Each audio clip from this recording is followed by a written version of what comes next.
సొలొమోను అందరికీ. ఇవాళ దావీదు భక్తుడు రాసిన 18వ కీర్తన. యెహోవా నా బలమా, నేను నిన్ను ప్రేమించుచున్నాను. యెహోవా నా శైలమా, నా కోట, నన్ను రక్షించువాడు, నా కేడము, నా రక్షణ శృంగము, నా ఉన్నత దుర్గము, నా దేవుడు, నేను ఆశ్రయించి ఉన్న నా దుర్గము. కీర్తనీయుడైన యెహోవాకు నేను మొరపెట్టగా ఆయన నా శత్రువుల చేతుల నుండి నన్ను రక్షించును. మరణ పాశములు నన్ను చుట్టుకొనగను. భక్తిహీనులు వరదపొర్లు వలె నా మీద పడి బెదిరింపగను. పాతాళపు పాశములు నన్ను ఆరికట్టగను. మరణపు ఉరులు నన్ను ఆవరింపగను. నా శ్రమలో నేను యెహోవాకు మొరపెట్టి తిని, నా దేవునికి ప్రార్థన చేసి తిని. ఆయన తన ఆలయంలో ఆలకించి నా ప్రార్థనను అంగీకరించెను. నా మొర ఆయన సన్నిధిని చేరి ఆయన చెవుల జొచ్చెను. అప్పుడు భూమి కంపించి అదిరెను, పర్వతములు పునాదులు వణికెను. ఆయన కోపింపగా అవి కంపించెను. ఆయన నాసిక రంధ్రముల నుండి పొగ పుట్టెను. ఆయన నోట నుండి అగ్ని వచ్చి దహించెను. నిప్పు కణములు రాజపెట్టెను. మేఘములను వంచి ఆయన వచ్చెను. ఆయన పాదముల క్రింద గాఢాంధకారము కమ్మి ఉండెను. కెరూబు మీద ఎక్కి ఆయన ఎగిరి వచ్చెను. గాలి రెక్కల మీద ప్రత్యక్షమాయెను. గుడారము వలె అంధకారము తన చుట్టూ వ్యాపింపజేసెను. జలాంధకారమును ఆకాశ మేఘములను తనకు మాటుగా చేసుకొనెను. ఆయన సన్నిధి కాంతిలో నుండి మేఘములను వడగండ్లను మండుచున్న నిప్పులను దాటిపోయెను. యెహోవా ఆకాశమందు గర్జన చేసెను. సర్వోన్నతుడు తన ఉరుము ధ్వని పుట్టించెను. వడగండ్లను మండుచున్న నిప్పులను రావలెను. ఆయన తన బాణములు ప్రయోగించి శత్రువులను చెదరగొట్టెను. మెరుపులు మెండుగా మెరిపించి వారిని ఓడగొట్టెను. యెహోవా నీ నాసిక రంధ్రముల ఊపిరిని నీవు విడువగా, నీ గద్దింపునకు ప్రవాహముల అడుగు భాగములు కనబడెను. భూమి పునాదులు బయలుపడెను. ఉన్నత స్థలము నుండి చెయ్యి చాపి ఆయన నన్ను పట్టుకొనెను. నన్ను పట్టుకొని మహాజలరాశులలో నుండి తీసెను. బలవంతులకు పగవారు, నన్ను ద్వేషించువారు నాకంటే బలిష్ఠులై ఉండగా, వారి వశము నుండి ఆయన నన్ను రక్షించెను. ఆపత్కాలమునందు వారు నా మీదికి రాగా యెహోవా నన్ను ఆదుకొనెను. విశాలమైన స్థలమునకు ఆయన నన్ను తోడుకొని వచ్చెను. నేను ఆయనకు ఇష్టుడను గనుక ఆయన నన్ను తప్పించెను. నా నీతిని బట్టి యెహోవా నాకు ప్రతిఫలమిచ్చెను. నా నిర్దోషతను బట్టి నాకు ప్రతిఫలమిచ్చెను. యెహోవా మార్గములను నేను అనుసరించుచున్నాను. భక్తిహీనుడనై నేను నా దేవునిని విడిచిన వాడను కాను. ఆయన న్యాయవిధులన్నిటినీ నేను లక్ష్యపెట్టుచున్నాను. ఆయన కట్టడలను త్రోసివేసిన వాడను కాను. దోషక్రియలు నేను చేయనొల్లకుంటిని. ఆయన దృష్టికి నేను యథార్థుడనైతిని. కావున యెహోవా నేను నిర్దోషిగా నుండుట చూచి తన దృష్టికి కనబడిన నా చేతుల నిర్దోషత్వమును బట్టి నాకు ప్రతిఫలమిచ్చెను. దయగల వారి ఎడల నీవు దయ చూపించుదువు. యథార్థవంతుల ఎడల యథార్థవంతుడుగా నుందువు. సద్భావము గల వారి ఎడల నీవు సద్భావము చూపుదువు. మూర్ఖుల ఎడల నీవు వికటముగా నుందువు. శ్రమపడు వారిని నీవు రక్షించుదువు.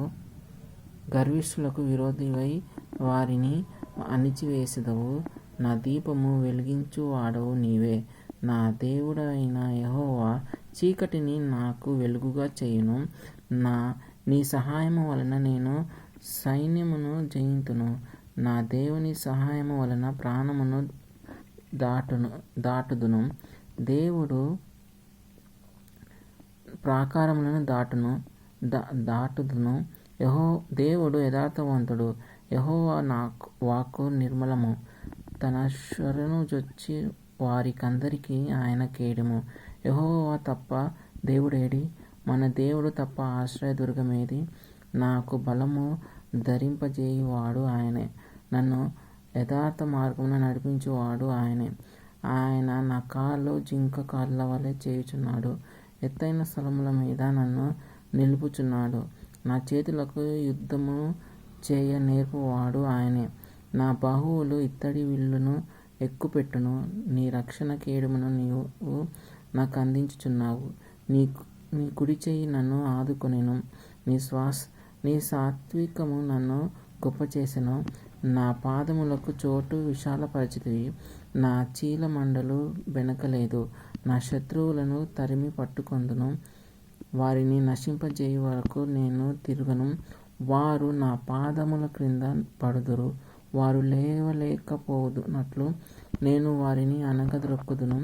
యుద్ధమునకు నీవు నన్ను బలము ధరింపజేసితివి. నా మీదికి లేచిన వారిని నా క్రింద అణచివేసితివి. నా శత్రువులను వెనుకకు నీవు మల్ల చేసితివి. నన్ను ద్వేషించు వారిని నేను నిర్మూలము చేసి తిని. వారు మొరపెట్టిరి గాని రక్షించువాడు లేకపోయెను. యెహోవాకు వారు మొరపెట్టుదురు గాని ఆయన వారికి ఉత్తరమియ్యకుండును. అప్పుడు గాలి ఎగురు ధూళి వలె నేను వారిని పొగిడి కొట్టి తిని. వీధుల పెంటను ఒకడు పారబోయునట్లు నేను వారిని పారబోసి తిని. ప్రజలు చేయు కలహములలో పడకుండా నీవు నన్ను విడిపించితివి. నన్ను అన్యజనులకు అధికారిగా చేసితివి. నేను ఎరుగని ప్రజలు నన్ను సేవించెదరు. నా మాట చెవిని పడగానే వారు నాకు విధేయులగుదురు. అన్యులు నాకు లోబడినట్లు నటించుదురు. అన్యులు నిస్త్రాణ గలవారై వణుకుచు తమ దుర్గములను విడిచి వచ్చెదరు. యెహోవా జీవము గలవాడు, నా ఆశ్రయదుర్గమైన వాడు స్తోత్రార్హుడు. నా రక్షణకర్త అయిన దేవుడు బహుగా స్తుతి నొందును గాక. ఆయన నా నిమిత్తము ప్రతిదండన చేయు దేవుడు. జనములను నాకు లోపరచువాడు ఆయనే. ఆయన నా శత్రువుల చేతిలో నుండి నన్ను విడిపించును. నా మీదికి లేచు వారి కంటే ఎత్తుగా నీవు నన్ను హెచ్చించుదువు. బలాత్కారము చేయు మనుషుల చేతిలో నుండి నీవు నన్ను విడిపించుదువు. అందువలన యెహోవా అన్యజనులలో నేను నిన్ను ఘనపరచెదను. నీ నామకీర్తన గానము చేసేదను. నీవు నియమించిన రాజునకు గొప్ప రక్షణ కలుగజేయువాడవు. అభిషేకించిన దావీదునకు అతని సంతానమునకును నిత్యము కనికరము చూపువాడవు.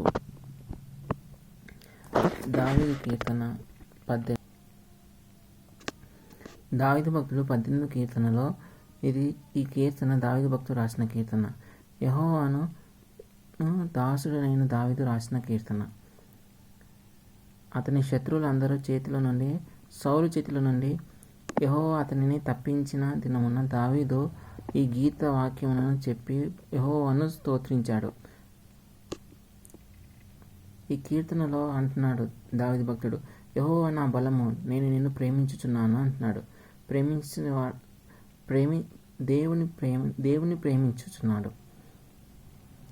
ఎవరైనా అంటున్నాడు, యెహోవా నా శైలము, నా కోట, నన్ను రక్షించువాడు. నువ్వే నా కేడము, నా రక్షణ శృంగము, నా ఉన్నత దుర్గము, నా దేవుడు, నేను ఆశ్రయించి ఉన్న నా దుర్గము అని అంటున్నాడు. అంటే ఈ రోజులో మనం ఎవరి మీద ఆశ పెట్టుకుంటామండి? ఏదైనా చిన్నపిల్లలు అయితే తల్లిదండ్రుల మీద ఆశ పెట్టుకుంటారు. నాకు అది ఇస్తాం, మా డాడీ ఇస్తారని అన్నారు. కానీ దేవుడి మీద ఆశ పెట్టుకున్నవారు ఎప్పుడు కూడా నిస్పృహకు కానీ లోటు కానీ చెందరు. కానీ ఈ 18 కీర్తనలు దావీదు భక్తుడు అంటున్నారు, నా శైలము, నా కోట, దేవుడి మీద ఆశ పెట్టుకున్నారు. ఇక్కడ మనం కూడా గుర్తు చేసుకున్నట్లయితే నిజమైన విశ్వాసం దేవుని మీద ఆధారపడి చూడకముందే నమ్ముతుంది. సహజంగా మనం అడిగింది మనకి లభించడానికి ఏదో ఒక సూచన కనిపించాలి అనుకుంటాము. అయితే మనం విశ్వాసంలో ఉన్నప్పుడు దేవుని మాట తప్ప మరే సూచన మనకి అవసరం లేదు. ఆయన మాట ఇచ్చాడో ఇక మన నమ్మిక చొప్పున మనకి జరుగుతుంది. మనం నమ్మము కాబట్టి చూస్తాము. ఈ విశ్వాసమే ఈ ఇబ్బందులలో మనకి ఆదరణగా ఉంటుంది. పరిస్థితులన్నీ దేవుడిచ్చిన మాటకి వ్యతిరేకంగా ఉన్నప్పుడు మనల్ని నిలబెడుతుంది. కీర్తనకారుడు అంటాడు,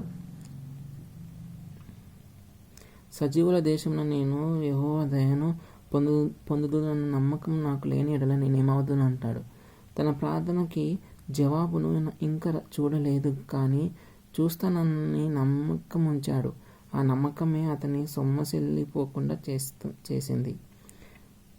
చూస్తున్నామన్న నమ్మిక ఉంటే అది మనల్ని నిరుత్సాహానికి గురి కాకుండా చేస్తుంది. అసంభవాలను కొన్నటువంటి చూసి నవ్వుతాము.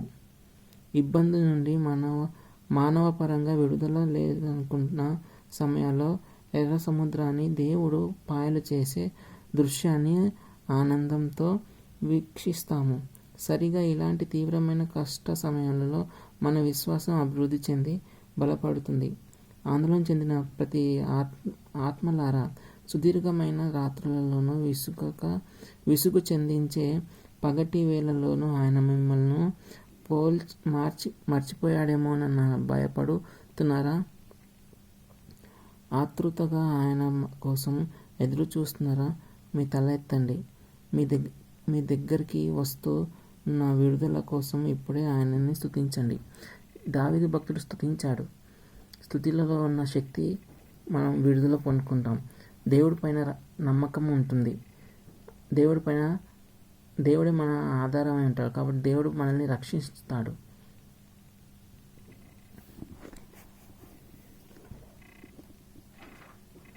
దేవుడే మనకి ఆధారం. ఆయన కాపాడువాడు. ఆయన ఈ అధ్యాయంలో ఏమని సెలవిస్తుందంటే, నా శత్రువుల నుండి కాపాడినవాడు దేవుడు, కాబట్టి నేను ఆయనను స్తుతిస్తున్నాను అంటున్నాడు దావీదు భక్తుడు. నన్ను కాపాడినవాడు, అంతేకాదు నన్ను రక్షించువాడు కూడా అంటున్నాడు. నేను ఆయన మీద నమ్మకం పెట్టాను, ఆయన శక్తి గొప్పది అంటున్నాడు. ఆయన శత్రువుల పైన నాకు విజయాన్ని అనుగ్రహించాడు అంటున్నాడు దావీదు భక్తుడు. శత్రువుల మీద విజయాన్ని అనుగ్రహించాడు. శత్రువులు ఎంతటి బలమైనప్పటికీ కూడా ఆయన విజయాన్ని అనుగ్రహించాలని నమ్ముతున్నాడు. మనం చూసినట్లయితే దీంట్లో దేవునికి ప్రార్థిస్తే విడిపిస్తాడు. దేవుడిని ప్రార్థించాడు దావీదు భక్తుడు, కాబట్టి దావీదు భక్తుడిని దేవుడు విడిపించాడు. అలాగే లోబడితే కనికరిస్తాడు దేవుడు. లోబడినట్లయితే దేవుడు మనల్ని కనికరిస్తాడు. అలాగే దేవుడిని ఆశ్రయిస్తే శక్తినిస్తాడు దేవుడు మనల్ని. దేవుడిని ఆశ్రయిస్తే దేవుడు మనకి శక్తినిస్తాడు. దేవుణ్ణి స్తుతిస్తే హెచ్చిస్తాడు. దేవుణ్ణి మనం స్తుతించాలి. మనం స్తుతిస్తే మనల్ని దేవుడు హెచ్చిస్తాడు. దావీదులో దేవుడు మెచ్చిన 8 లక్షణాలు ఏంటంటే, దేవునికి ఇష్టడుగా జీవించాడు. అలాగే దేవుని ఎదుట నీతిగా జీవించాడు. అలాగే దేవుని ఎదుట నిర్దోషిగా జీవించాడు. దేవుని మార్గములో అనుసరించాడు. ఆయన మార్గంలో దేవుని విడిచిపెట్టలేదు. కష్టంలో అయినా, దుఃఖంలో అయినా, శత్రువులు ఒంటరి చేసి ఆయనకి ఒంటరి అయినప్పటికీ కూడా దేవుడిని విడిచిపెట్టలేదు దావీదు భక్తుడు. దేవుని మాట మీరలేదు. దేవుడు ఏవైతే మాట చెప్పారో అదే విధేయత చూపించాడు. దేవునికి వ్యతిరేకంగా పాపం చేయలేదు. దేవుని కట్టడలను అనుసరించాడు.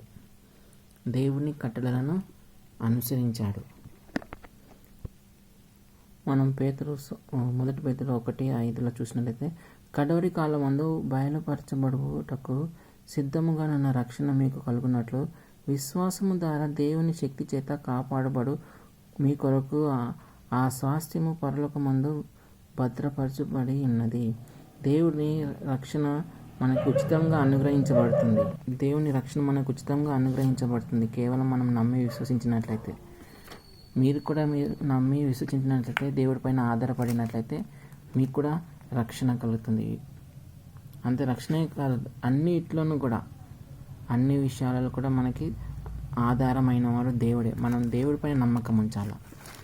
కాబట్టి దావీదు భక్తుల వలె మీరు కూడా నేను కూడా దేవుడి పైన నమ్మకం ఉంచినట్లయితే దేవుడు మనల్ని కాపాడుతాడు, విడిపిస్తాడు, తోడై ఉంటాడు.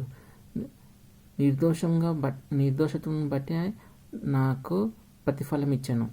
మన నీతిని బట్టి, మన దేవుడికి ఎంత మాటకి లోబడిన, దేవుడు ఎంత ప్రేమను చూపించిన దాన్ని బట్టి దేవుడు మార్గములను నేను అనుసరించుచున్నాను అంటున్నాడు. దావీదు భక్తుడు అంటారు, యెహోవా మార్గంలో నేను అనుసరించుచున్నాను అంటున్నాడు. కాబట్టి మనం కూడా దావీదు వలె అనుసరించే వారిగా ఉండాలి. దేవుడు ఆజ్ఞలు కానీ దేవుడి పైన ఆధారపడి ఉండాలి. మనుషుల మీద అన్నిటికంటే ముందు ఫస్ట్ ప్లేస్ గాడ్. దేవుడికి ఇచ్చినట్లయితే అన్నిట్లోనూ విజయం మనం చూస్తాం. ప్రార్థించుకుంటాం. ఈ మహోన్నతుడా, పరిశుద్ధుడైన తండ్రి, ఈ వాక్యాన్ని మాలో భద్రపరిచి సరిదిద్ది సరిచేసిన మమ్మల్ని నడిపించి నీ మీద ఆధారపడుటకు, నీ మీద ఆనుకున్నటకు ప్రభా మాకు శక్తిని దయచేయమని వేడుకుంటున్నాను. దావీదు భక్తుడు సెలవిస్తున్నారు. ఆయన స్తుతించాడు ప్రభా, నిన్ను నా ఆధారం నువ్వే, నా రక్షణ నువ్వే, నా కీర్తని నువ్వే, నా కేడము నువ్వే, నా శృంగం నువ్వే, ఉన్నత దుర్గము నా దేవుడవు నువ్వే యేసయ్యా. ప్రభువా తండ్రి, మేము ఈరోజు మేము ఆ మాటలను తండ్రి నైనా మేము ఉచ్చరిస్తున్నాం ప్రభా. తండ్రి మాతో కూడా ఉండునేవా తండ్రి నైనా. మా రక్షణ నువ్వే ప్రభా, మా దుర్గము నువ్వే తండ్రి, మా శృంగము కూడా నువ్వే ప్రభా తండ్రి నైనా. మాకు ఆధారమైన వాడు నువ్వే తండ్రి నైనా. మేము కూడా నీ ఆజ్ఞలను అనుసరించే వారికి ఉంచి నడిపించి వేడుకుంటూ మమ్మల్ని కాపాడమని, నడిపించమని, దర్శించమని వేడుకుంటూ ఇది విన్న వారిని అందరిని కూడా దీవించి ఆశ్రయించి వారి జీవితంలో కూడా తండ్రి అయినా కాపాడేవారుగా, రక్షణంగాను ఉండేలాగా ఉచితమైన కృపను అందరం కూడా పొందుకొని స్వాధీనం పరుచుకునే వారిగా ఉంచి నడిపించి వేడుకుంటూ నజరేయుడైన యేసు దీవెనములో అడిగి వేడుకుంటున్నాం మా తండ్రి. ఆమేన్. షోలో ఉంది.